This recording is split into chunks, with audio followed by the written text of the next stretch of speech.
All right. Welcome to the party, pals, GRC Mafia. How's everybody doing?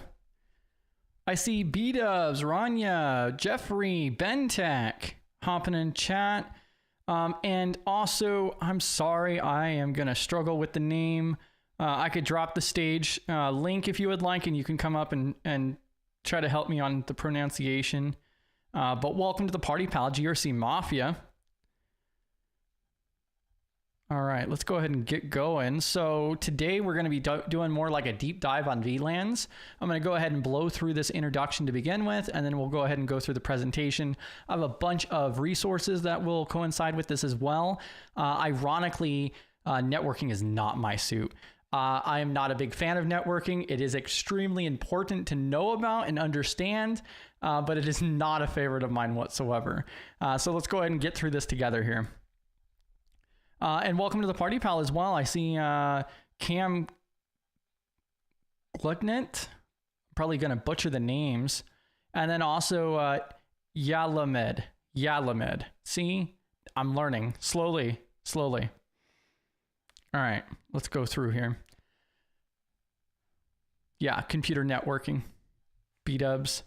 All right, so we're all here for a shared mission. Every single one of our live streams, including our hands-on, our GRC Let's Get Technical, our Thursday streams, our Friday AMAs, and so forth, even the stuff that we hold inside of the Discord server and so forth, it's all around the basis of breaking down barriers, fostering collaboration community, working towards a more secure future for everybody. That's from our personal lives, our friends and family, to the general public globally on a global scale. It's extremely important, especially in this day and age. And we're all here. This is a really great learning environment. If you guys have any questions whatsoever, definitely drop those, even if it doesn't pertain to exactly what we're talking about at that time. Worst case scenario, we'll circle back around to that.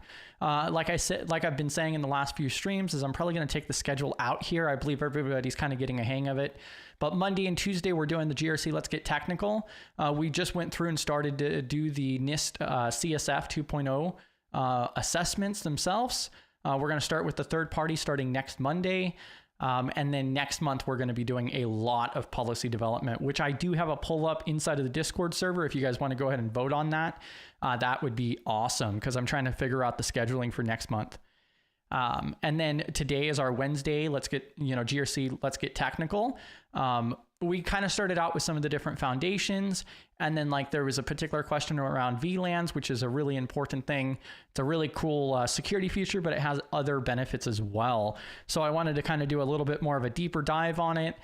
And then also there's some practical aspects that I have built into this as well. So hopefully you guys can actually get your hands on some actual labs that you can do with it. And then Fridays is our AMA, and Thursday nights is our primary meeting every single week. Tomorrow we have a really awesome talk coming up with Chad Butler talking about product security, and then how GRC can team up with that as well. Highly recommend, 10 out of 10, not biased whatsoever. So if you guys can meet that tomorrow, that'd be awesome. If you guys would like to come up on the stage, I can certainly drop the link, not a problem whatsoever. You don't have to turn on your video. You could just turn on your microphone if you want to join the conversation or otherwise. Definitely drop your questions, whether that's on YouTube or in our Discord server. Those are the two best places. And you are definitely encouraged to drop your social profile links, whether that be LinkedIn or X or Blue Sky or InfoSec or otherwise. You're more than welcome to do so. The best place to do that is inside of our Discord server, though. I'm dropping the link for our Discord server. If you go over to our live chat channel, then what happens is then you post your link there, and then it'll actually broadcast it to all of our platforms that we stream to. The reason why that's so important is because if you drop your LinkedIn profile link, for an example, on LinkedIn, or I'm sorry, on YouTube chat or otherwise, then it's just going to hide it, and nobody will be able to see it. A big portion is, GRC Mafia. Let's get connected. Let's network and so forth, and bam, let's do it. So also, if you guys do share anything that you don't want to be public, reach out to me on Discord or LinkedIn, or you can also reach me at contact@studygrc.org, and we could figure out how we can get that redacted or fixed or otherwise. Also, I remember the command now. I was just looking at the commands the other day. Check out our website, studygrc.org, for the rest of the platforms we stream to. Another really important section is our calendar and our resources page. Also, always looking for additional resources to throw up on there. And then, of course, we also have bdubzz website. So I modified that as well. So you'll see not only the link to britwhite.io for the blog that publishes every single Monday, but then also the now ongoing CISSP study group as well. That has its own entire page, including a resource page and a calendar as well. The next one for that is going to be, I believe, session 4 on Saturday, which is 3 p.m. Central Time. Correct me if I'm wrong there. I'm pretty sure that's correct. Yeah, see, Yalamed, I'm working on it. I try. I am absolutely horrible at names in general, so I definitely will make an attempt. I feel horrible when I can't pronounce people's names properly. All right, let's see here. All right, bam. Oh, and one of the other things I just wanted to mention real quick too before I move over to this presentation is also our giveaway. So if you're not familiar, every single month we have a giveaway. We were fortunate enough to get cyber. I'll go ahead and drop the link. I should actually probably add a command for cyber. But so cyberwithoutthee.com, they have AWS training. They have a whole bunch of free labs. I'm actually hoping to work on some of their free labs during our GRC Let's Get Technical next month. So that way we can get actual hands-on experience that anybody can access. But they are sponsoring our giveaways every single month. And this month we have a ticket to a virtual conference. I believe it's April 10th and 11th for HIPAA Cow. And it's going to be like some really good in-depth talks for around HIPAA, healthcare, assessments, and so forth. And yeah, so all you have to do is just join the Discord server, head on over to the giveaways channel, and click the button to participate. No strings attached or anything. It's literally just 100% back to the community. Now, let's go ahead and move on over here. If you guys do have any questions while I go through this or otherwise, just let me know. I'm going to keep an eye on chat the best I can. And hopefully I can, express this clearly enough. Like I said, it's not a particular favorite topic of mine, but it is extremely important. So let's see. Bam. How's everybody's week going? We're practically halfway through at this point. And then also don't forget to grab your badges tomorrow too. And welcome to the party pal as well. Not only IT, the local engineer of the group. We also have Robert Brown popping in. Bam. Yeah, I'm doing great. I hope everybody else is having a great week. I'm like really excited for the talk tomorrow, and then also like next month is going to be absolutely like we're going to be doing a bunch of policy work, lots of examples. We're going to make all of the policies that we do implement completely public as well. So I think it's going to be a huge value add. Now, as we go ahead and progress here, so virtual local area networks, VLANs. What the hell does that mean? All right. Well, I do have quite a few different examples and resources I'll drop along the way, but in short, so the definition, so virtual local area network, we did have a basic networking video as well that we held last month as we started out the GRC Let's Get Technical. I highly recommend to check out that one. I believe it's Foundations of Networking. I can find the link for that here shortly and drop that in chat. That gives like a high level view of some of the different hardware that's used and how networks kind of work on a very high level. But in short, a virtual local area network, VLAN, it's just, so it mentions here local grouping. So what that means is that it's typically software based. So you actually go into the software or your router or otherwise, and you actually configure that and mark different devices or different ports with an identifier like VLAN ID 1 or 2 or 3 or whatever else, which also is a type of like segmentation. So like it states here, basic function, VLANs create separate broadcast domains. And so you can set up if you have the proper equipment for doing VLANs, then you can go through and set up that network segmentation where like you could have one cable coming out to one network and another cable coming out to another network, and it creates isolation. So the two can't communicate. And also another portion of this is broadcasting. So typically when the router receives traffic or otherwise, then it gets broadcast to a larger scope for the devices on the network. With VLAN, it directs that traffic to that particular LAN, that particular network itself for the VLAN. And so that's also where like the security aspect comes in as well. That's why this is so important. And this is something you could also set up on your own. I'll talk about it a little bit more here in a moment, but this is something that you can actually set up for relatively low cost at your home residence as well. Implementation, so software definitions and frame tagging. So again, this is logical, meaning that it's like inside of the software itself. It's not like a physical switch that you utilize.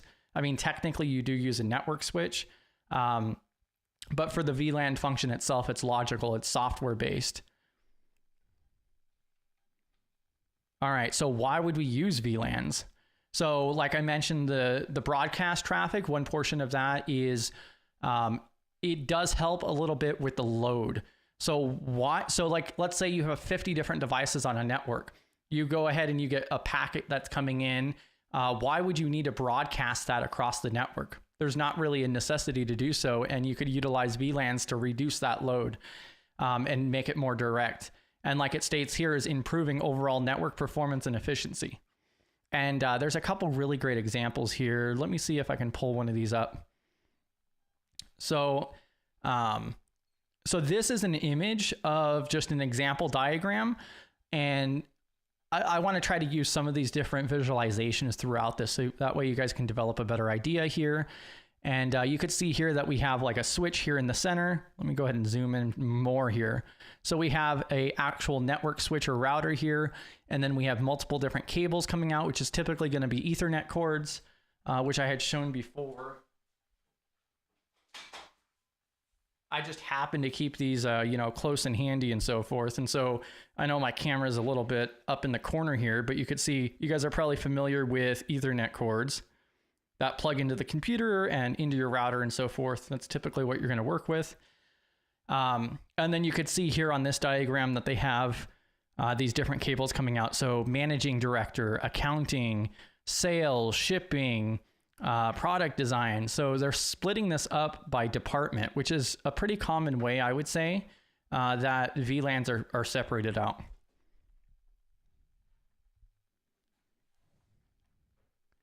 And so like AH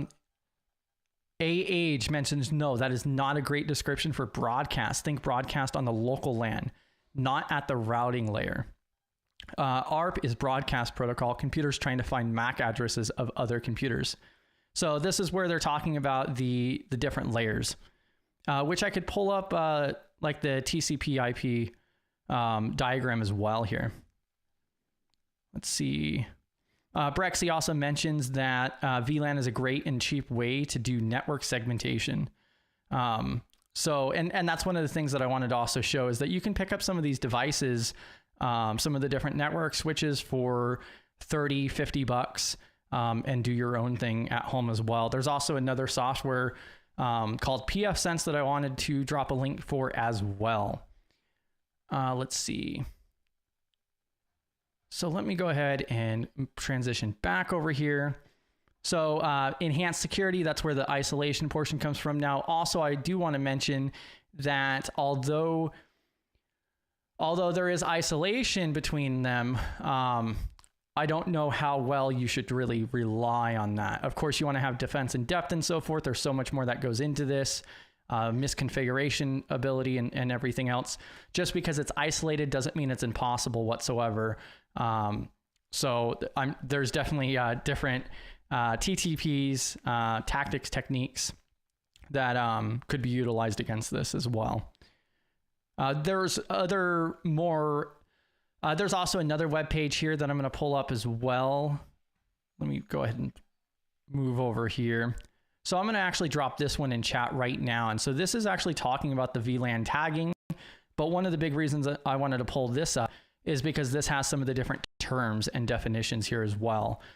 That is also important. I'm not going to cover every single one of those. We're definitely doing this at a higher level. But that's also a really good article to take a look at. And then there's some different diagrams on here as well, where they talk about the actual tagging on the VLANs, which it also mentions that it's not a requirement, although it does depend on your actual needs, but particularly around some of the different terms that they have there. Let's see.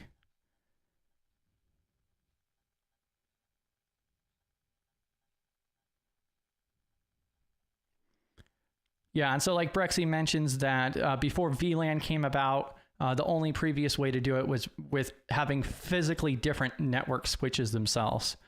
So yeah, this does make it a lot easier. Yeah, and Brexy also mentions VLAN hopping vulnerabilities. Because also like an important reason I want to mention that is although it does create isolation and enhance security, I would consider this on part of the pyramid of pain, which is also that's actually a video we should do. We should actually go over the pyramid of pain or at least bring that up at one of our meetings or otherwise, because it's still software defined or otherwise. So, you know, there's still vulnerabilities and so forth that could occur. And like VLAN hopping is one of those. Simplified management. This could also make it easier for just managing everything, managing your network. If you have something go down, you know, let's say you have it separated by different departments and only the sales department's having an issue. Well, then, you know, that could help you with diagnosing and troubleshooting and so forth. Also, when you're deploying different devices and you know, network attached storage or servers or all kinds of different stuff. So lots of different filters. It could just make the overall management a lot easier and more straightforward. Let's see. So then VLAN configuration steps. So planning it out, that's going to be a really important fact on, you know, how do you want to have it designed? I was showing that one diagram a moment ago of just like a very basic idea of it. I'll switch back over to that for a moment. I believe there was another one I had up here too. Oh yeah. So this is another one of the resources I want to drop. So this is from PowerCert animated videos on YouTube. I highly recommend checking out their channel. I think that they have some great visualizations.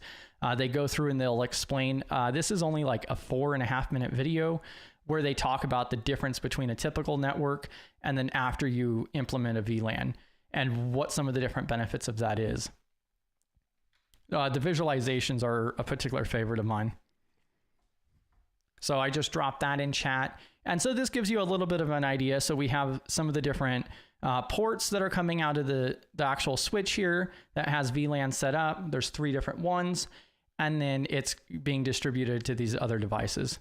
And so you could see with the color coding. And you can also see how this would make it a little bit better for the network efficiency where it's restricted to that VLAN. Now, let's see. This is also another one I wanted to share as well. So this one's from a channel called Sunny Classroom. And I think that they also do a really good job at providing a visualization along with fully explaining the process. And this is a 5.5 minute video. So I'm going to drop this one as well. And I'm going to go ahead and try to get all of these resources put into the description after this as well.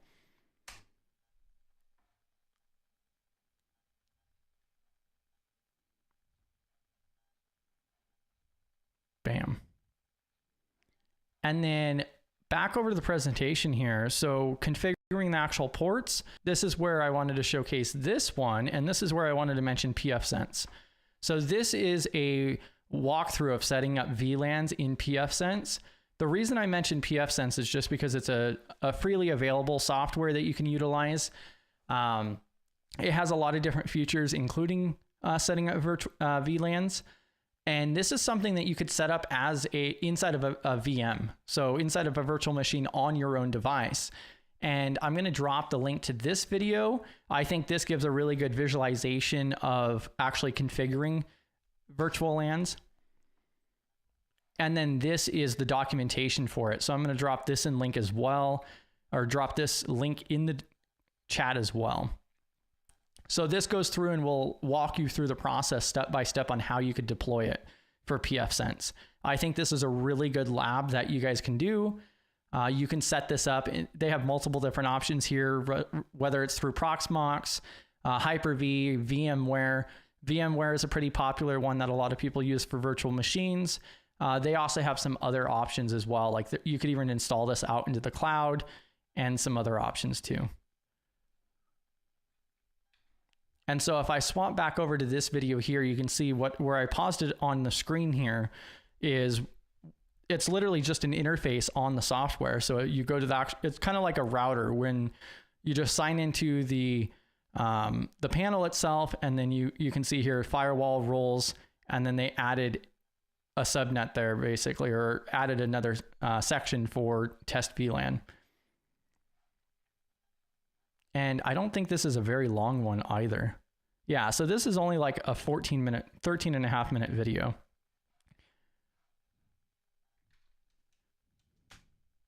And so I've dropped both of those in chat. Hopefully you guys are able to go ahead and set that up on a virtual machine itself. There's a lot of resources out there for that. And this gives you actual hands-on on setting that up. And you can actually run this on a virtual machine and utilize this throughout your network. So both of those resources are really great walkthroughs for it. Let's see. Bam. So VLAN security considerations. So I believe it was Brexy who mentioned VLAN hopping. So VLAN hopping is one of those different types of attacks. So attackers may try to manipulate the tags to access other VLANs, secure trunk ports, and disable DTP to prevent this. So there's a lot of different configurations you can do. Like I said, I'm going to keep this pretty high level. There's a lot more detail that we can go into a lot of this. But the key thing here is that there's still multiple different types of threats and security considerations here that need to be taken into account too. Double tagging, extra tags to bypass the security. Maybe an attacker gains access and then they can go ahead and modify their machine or otherwise to, look like somebody else. So native VLAN risks, misconfigurations. We've talked about it a lot of different times that misconfigurations is a big one. And then it also mentions here that doing regular audits. So this is going to depend, of course, on your actual environment, but it's never a bad idea to go through and review it.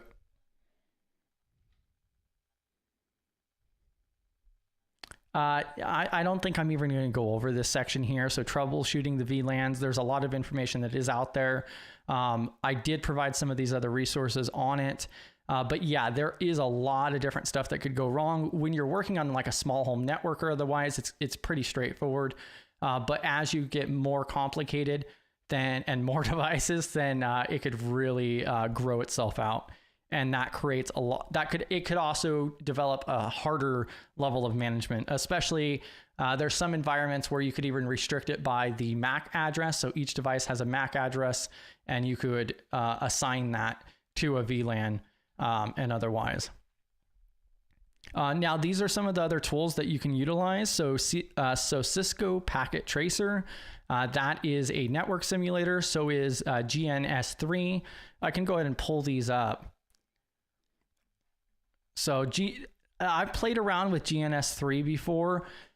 It is a little bit complicated out of the gate, but the unique thing with both of these tools, so Cisco Packet Tracer and GNS3, is that they're for network simulation. And so you can actually go through and configure and run router software and things like that in a simulator. So you don't have to actually physically deploy that in your environment. And also I've heard about issues with like hardware requirements. So now, like I had mentioned earlier, is a lot of this stuff is pretty affordable. So you can go through and you can pick up a switch that is capable of doing VLANs from TP-Link, Jetstream, Netgear. There's a bunch of different networking companies out there. I've gone through and worked with Netgear before. So Netgear, I think it's like ProSafe switches. You can go through and pick those up for less than $50 for like a home network just to play around with. And that's a really good hands-on as well, where you can set that up in between your router and your device. And then you can sign into that switch and configure everything. And it's relatively low cost. and then you can, do that home labbing. That's another really big recommendation. Or you can set up the VM with pfSense. So yeah, in short, it goes through and does logical segmentation, software-based really. And then it does have enhanced security, although nothing is 100% secure for sure. And there are very particular attacks against it as well. You definitely want to plan these out. There's a lot of resources that are out there. And then also I went ahead and dropped some of those different links for some of the hands-on. And maybe we should go through and see about setting something like that up. I personally typically use Hyper-V, which they do have a walkthrough on this website for as well. So if I scroll down here, I had dropped a link to the document here, and they have setting it up with Hyper-V. And maybe we should walk through that. Yeah, and like Jeffrey mentions that they like Packet Tracer. And then also bdubzz mentions that Cisco Packet Tracer is pretty sweet. Yeah, and see, I think that's really, it's a really awesome tool, and it's free. So, and then you can go through and actually play around with setting up different networks and configurations and so forth without actually having that equipment.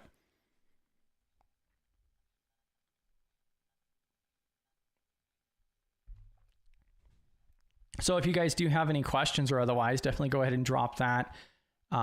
Let's see here. I'm going to go ahead and pull that part up. And let me go ahead and pull open Cisco. I don't think I have it set up at all.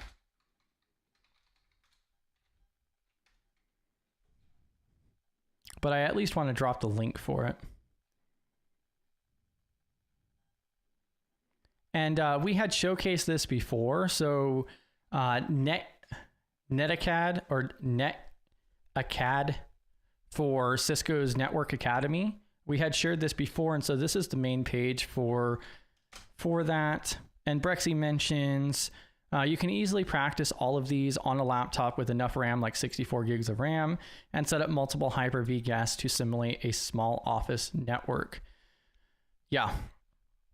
I would definitely say that it's a little time consuming, but it's a really good home lab to do. And like, honestly, my highest recommendation would probably be to just pick up one of those network switches, and actually set that up on your network. I think that would be a really good hands-on. However, you can also, just like Brexy's saying here as well, as you could do it all inside of a virtual machines.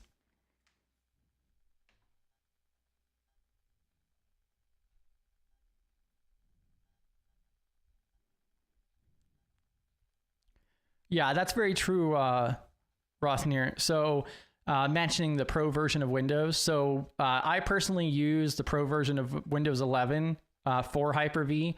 I've had horrible experiences with VirtualBox and some of the other software there. So I just go through and use Hyper-V. I just have less issues with it, honestly.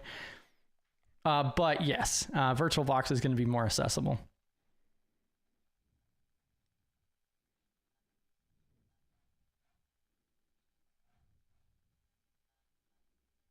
Let's see. Bam. But yeah, I mean, that's pretty much the highlights there. And let me go back here. Yeah, I had horrible experiences with VMware before, but they do have a complete walkthrough here on setting it up with actual screenshots and everything. Oh, I wasn't even sharing that tab. And so when you go to that page, so the actual link that I dropped there, so you just scroll down a little bit and then you can go ahead and select VMware, the third option right here. And then that provides the walkthrough for it. And if you guys have any questions or otherwise, the Discord server is definitely a great place to do it.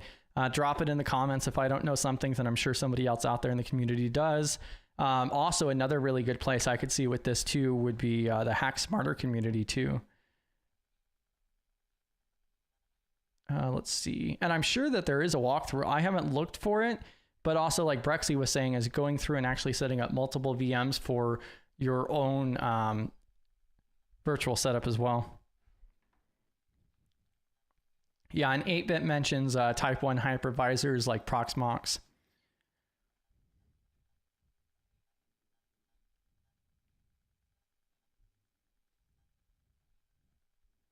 Yeah, and Brexley just takes a retired laptop off of IT's hand and use it that way.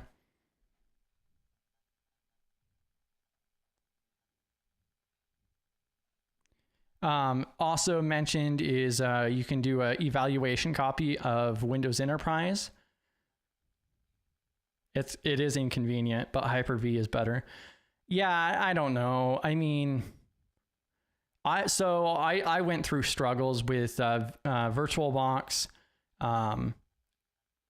and so forth, and like it was just one thing after another, trying to set up the virtual machines and so forth, and then like probably like a year and a half ago or so, I went through and got the Windows 11 Pro for Hyper-V, and I could easily deploy any virtual machines I want relatively quickly, and I have had zero issues. So I've never had issues with copy and paste for the integration. I haven't had any issues with booting or crashes or anything like that. And then also I think it does a much better job at actually assigning those resources as well.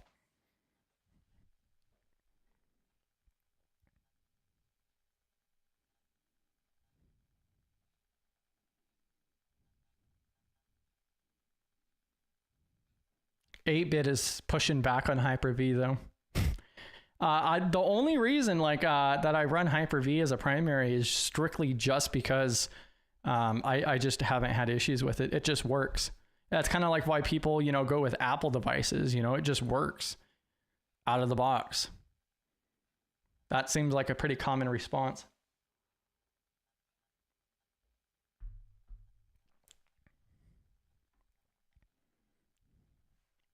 I find that kind of interesting that it is kind of spread on which service to utilize. But yeah, if anybody has any questions or otherwise across any of the domains, definitely drop that. That CISSP study group went down last night for session 3 out of 30. So that's going to be coming back up on Saturday. We have our meeting tomorrow, which is our primary meeting. And then I did drop that poll inside of the Discord server as well regarding next month's schedule. It looks like you guys do not want to see me live streaming, 2-hour streams 5 days a week, which is kind of surprising, but I definitely get that. Welcome to the party, pal, Cybercycle. Yeah, and also like my level of usage with Hyper-V is typically just deploying Kali Linux for when I do any of the CTFs or try hack me or different things like that. Or if I do go through and set up something like pfSense just to try it out and play around with it, there's nothing that I actually run inside of Hyper-V on an ongoing basis. So you could run actual full servers and networking, Raspberry Pi or Pi-hole, all kinds of different stuff through there as a permanent setup, or more permanent, I should say. That's some of the other different hands-on stuff we could do. I didn't even think about that. Like maybe we should go through on the GRC Let's Get Technical, like setting up a Pi-hole on a Raspberry Pi and so forth. That would be pretty interesting as well. I'm a huge fan of Pi-hole. So Pi-hole is a type of software that you can go ahead and set up on something like a Raspberry Pi or otherwise. And it's designed as an ad block, but it takes over for your DNS. So your domain name service. So when your device goes to look something up, then you can create filters and use like pre-made lists of different websites and so forth that it can auto block that are it's designed to not only provide ad blocking, but also prevent tracking as well for at least popular services. And then there's a lot of customization in there as well. Probably one of the easiest ones with that is actually NextDNS. So if you guys haven't played around with it before and you guys aren't using anything right now, like NextDNS, I also highly recommend. You could use this for free. They do have a paid plan, which comes out to $20 a year, which provides unlimited queries. So, but if you do follow underneath less than 300,000 queries a month, then you could literally utilize the service for free. And then you can go ahead and set up different ad blocking and tracking prevention and you know, different types of like security related stuff as well. So not only is NextDNS a pretty good resource, but Pi-hole is also a good one as well, as a little bonus out there.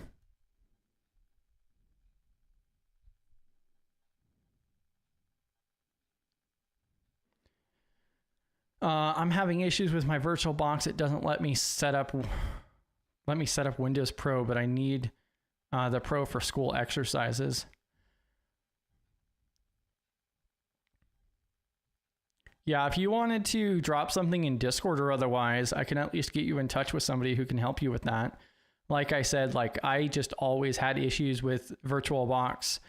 I'm not even sure where to start with that. Like I probably spent like eight hours one day going through just trying to get error codes out of VirtualBox one time. And it was just one thing after another. I couldn't even get Ubuntu to boot. And that's when I gave up on it. Brexy was running Mac OS on VMware. Jeez. I'm sure they've set up some type of precautions to prevent that now.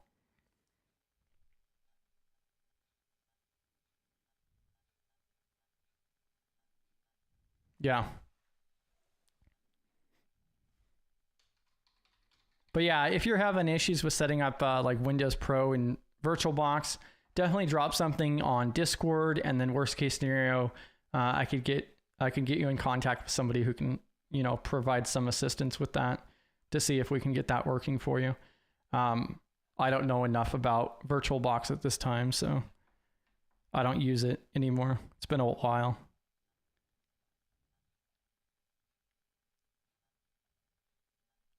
Yeah. Well, and also like the Apple devices are pretty interesting nowadays. They've done some pretty insane advancements on the Apple devices over the last few years. So yeah, it's kind of a love-hate kind of thing. Like I think they're doing an awesome job at making their own chips, but then also at the same time, you have that whole, you know, right to repair kind of issue as well. So especially when things are like literally everything soldered to the board itself, like that's, you know, they do have the excuse at better performance that way, but at the same time, yeah.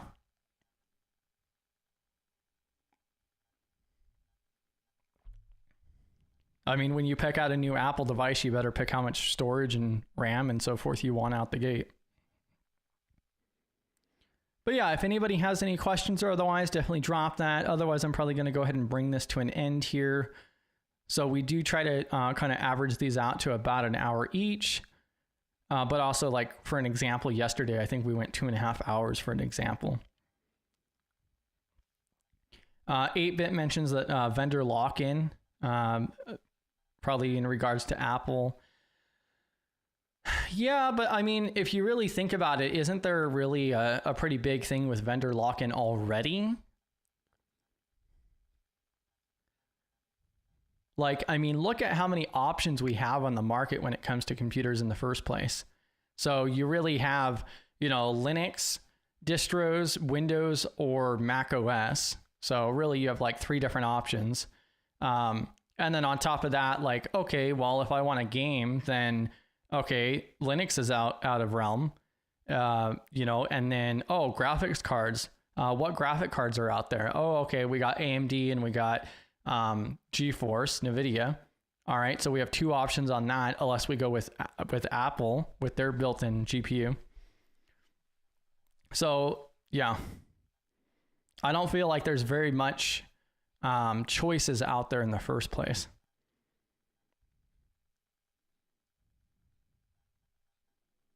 But I mean, at least you do have a point to an extent, like with vendor lock-in, because if you get an Apple device, you're pretty much stuck with that no matter what. Whereas at least if you get like a PC computer or tower, then you can at least change out the components that you could have more manufacturers that you could pull from and do upgrades with. 8-bit mentions, I use both and I do prefer ESXi, but seeing how both are going, I have been using Proxmox more and more. I've heard really good things with Proxmox. These are all different types of labs that we should go through. I want to do some like actual hands-on. So like even with the GRC, let's get technical, like we can go through the process of setting up the virtual machines. We could actually like physically like install Linux on hardware. So there's a lot of different options that we have here. Definitely looking for feedback and like what you guys want to see as well. Let me go ahead and pull that down here. But yeah, if you guys have anything else, definitely hop into the Discord server and so forth. And then also, if you are having issues with that Windows Pro and VM, just hop into Discord and we could see what we can do to help you with that. And yeah, thank you all for hopping in here. I hope to see you guys tomorrow as well. Seriously, that talk tomorrow is going to be fire. So I'm super stoked about it.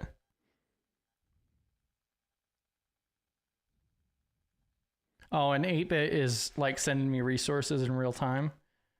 So Ludus.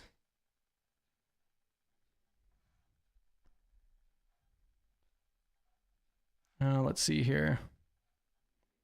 So the easiest way to deploy dev/test infrastructure. An open source API driven infrastructure management system. They even have a fancy little video. You're paid to assess or defend, not configure. Ludus will deploy and configure complex networks with a single command.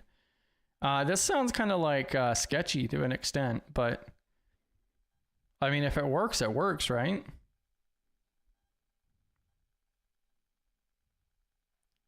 Define up to 255 VLANs. Directly connect with, oh gosh, directly connect with RDP? Really?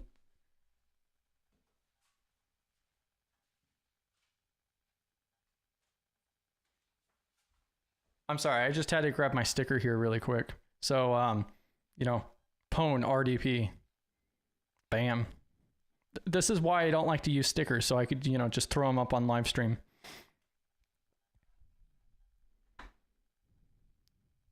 Oh, yeah, and let me go ahead and drop the link for this too, so you guys could check this out as well.